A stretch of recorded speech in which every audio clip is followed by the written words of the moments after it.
la toute première chose que vous devez comprendre à l'épargne, c'est que l'épargne ne rend pas riche. Il faut qu'on enlève ça d'abord dans les têtes. L'épargne ne rend pas riche. Je veux qu'on soit en table d'abord dessus. Ça ne rend pas riche. Par contre, quand on parle d'épargne,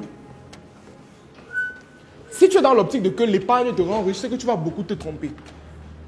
Par contre, l'épargne...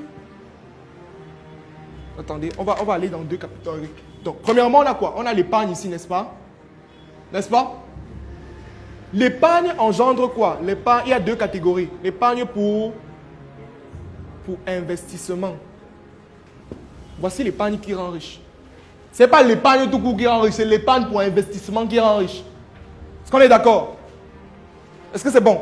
Les gens qui épargnent, moi, je vois les gens qui sont là, ils mettent l'argent à la banque, 10 millions, sans but. Il n'y a pas de but sur les 10 millions. Donc, tu épargnes seulement pour épargner. Ce qui va se passer à un moment donné, c'est que, en fait, ça ne sert à rien, en fait. L'argent qui est à la banque, c'est...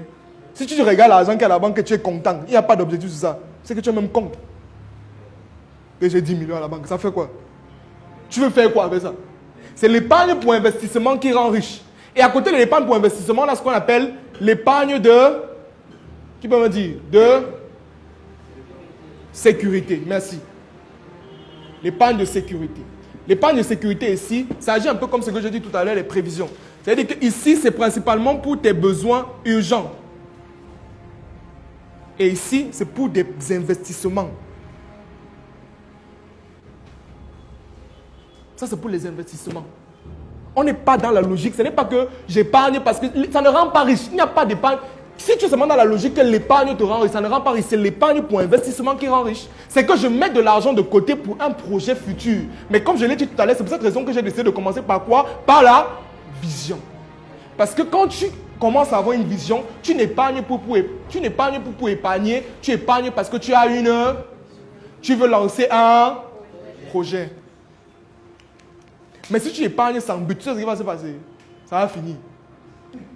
C'est que de temps en temps, tu vas dire que j'ai un petit problème. Je peux me prendre 10 000 sur ça, ça va faire quoi? Je vais prendre 5 000, après 5 000, 10 000, 20 000. Après, tu te rends compte, tu as déjà pris sur l'épargne de 1 million, tu as déjà touché 800 000.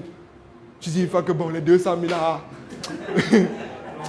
c'est même l'épargne de quoi, dis donc. Je dois vivre. Et ça finit. Et ça finit.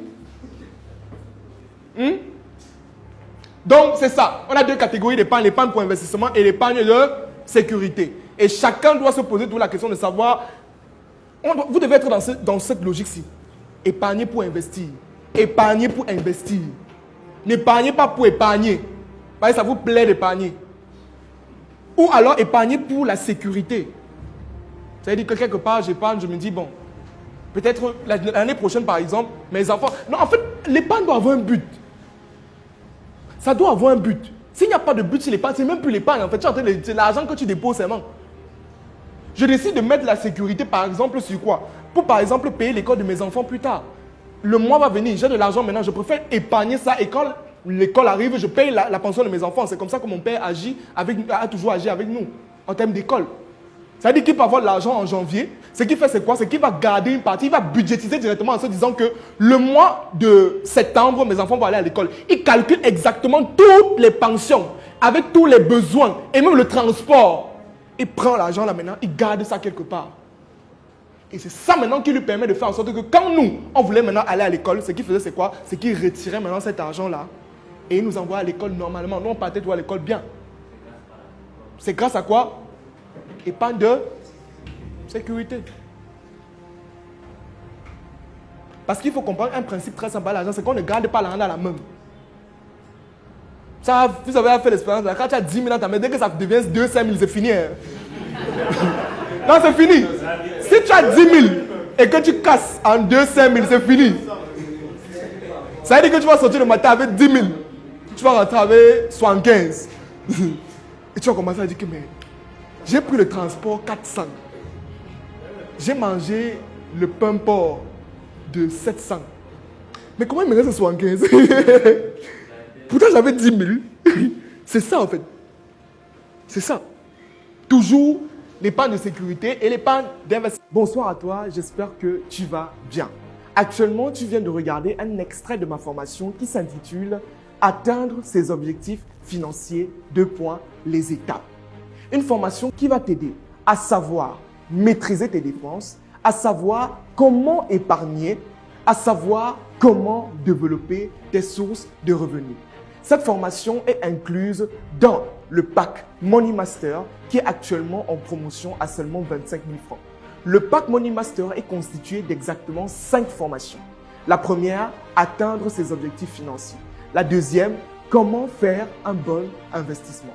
La troisième, les leviers indispensables à la croissance financière. Et en bonus, 2 autres formations, comment gérer ses finances personnelles et les principes fondamentaux de l'argent. Si tu souhaites avoir toutes ces formations à seulement 25 000 francs, une seule chose à faire, contacte les numéros qui s'affichent à l'écran ou alors clique sur le lien qui est juste en haut de cette vidéo.